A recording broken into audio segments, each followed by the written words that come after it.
Knights of the Old Republic 2 is a proper Obsidian RPG. That means it's a bleak, philosophical look at the darkest corners of society. All that grimness is viewed through the lens of Star Wars though, so there's plenty of lightsaber crackle and hum to accompany the despair.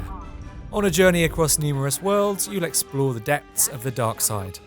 Set a few thousand years before the movies, you and your party of Jedi, scoundrels and droids will scour a universe that's both new and incredibly familiar.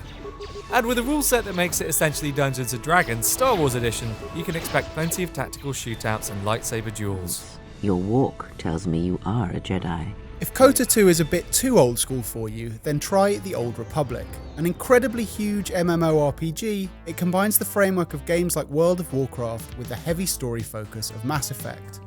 Sometimes that means you'll be grinding through enemies for XP, which is hardly a fitting task for the fearsome Sith warrior Darth Deathstorm 42. But get past those MMO trappings and you'll find a series of brilliant class storylines. The Old Republic is like a solo RPG with multiplayer garnish. That's what makes the game feel unique among MMOs though, and required playing for KOTOR fans. Oh, and did we mention it's free to play? Is there a reason you're whining to me about it? Dark Forces 2 sits at the top among some of the greatest 90s shooters. Playing as Kyle Katarn, you're a rebel mercenary looking to take revenge on the Sith. Why? Just a small matter of the old murdered father syndrome. The game sees Katarn evolve from a gruff gunslinger into a powerful Jedi. This adds variety to the combat with lightsabers and force powers equipped alongside traditional blasters. There's a morality system too. Slaughtering innocent characters will see Katarn succumb to the dark side. A quicker path than all that fear, anger, hate and suffering malarkey, I guess.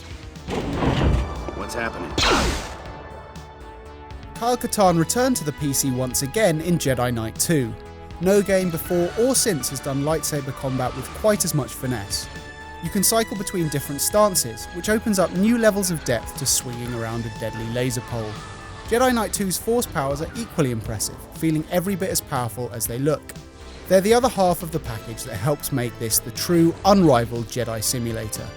Perfect for if your midichlorian count is dwindling. Looks like an Imperial code. Before Rogue One, there was Rouge Squadron, a similar band of plucky rebels that insisted on harassing poor Imperials. They did this by the medium of an arcade-style flight game, a now well-worn rebel tactic. Rogue Squadron has you strapped into Star Wars' most iconic fighter ships for some flyby action. Swoops, barrel rolls and a few proton torpedoes are all your weapons against a mix of ground and flying targets. It may be as old and filthy as the Millennium Falcon these days, but look past the polygons and you'll realise it truly is the one that will bring balance to the Force.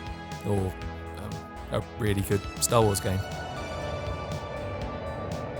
Maintain visual scanning. TIE Fighter is the game for those who would throw the swoopy arcade feel of Rogue Squadron into a Sarlacc pit. With a more authentic flying model, TIE Fighter is a proper space sim. It also tells a story from the perspective of the Imperials. Rather than a bunch of sniggering villains, TIE Fighter's characters think they're fighting the good fight. For them, the rebels are an army of terrorists that need to be stopped. TIE Fighter also lets you assault a Tantive. Don't try and tell us that's not on your sci-fi wishlist. The Star Wars universe is overflowing with soldiers, vehicles and spaceships, aka the components of a strategy game. Capitalising on all that, Empire at War is an RTS set between episodes 3 and 4. Its campaign starts in the earliest days of the Rebels and concludes with the classic assault on the first Death Star. Missions are Command and Conquer style affairs, but with one important difference. You can only use the troops you take with you to the planet's surface. Between missions, you train armies and complete tech trees on a grand strategy map. Will you dominate the galaxy as the Rebels or Empire? We'll let your conscience decide that one for you. We are victorious. Battlefront II is truly beloved by fans. Spread across both the Clone Wars and Civil War periods, it allows you to fulfill almost every Star Wars fantasy in large multiplayer battles. From charging across the snowy plains of Hoth to twirling around the capital ships above Kashyyyk, every major battle is made interactive. The thing that will keep you coming back is Galactic Conquest. The mode sees sectors of space captured by teams on a Risk-style map, with contested planets won in objective-based matches. For a film tie-in shooter, it's an admirably ambitious feature. Battlefront was relaunched in 2015 by DICE. Less ambitious than its predecessor, it's an arcadey shooter where stormtroopers and rebels hurl themselves at each other like fleshy thermal detonators. It's the visuals and audio that make Battlefront worth it though. Never before has a more accurate depiction of the Star Wars universe appeared on PC.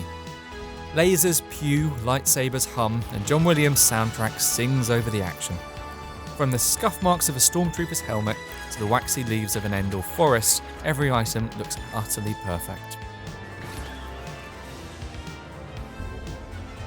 And those are the best Star Wars games, as decided by the Council's most nerdy Jedis. They are the games you're looking for, so no need to search elsewhere. You will press the like and subscribe button now. Don't act like Jedi mind tricks won't work on you.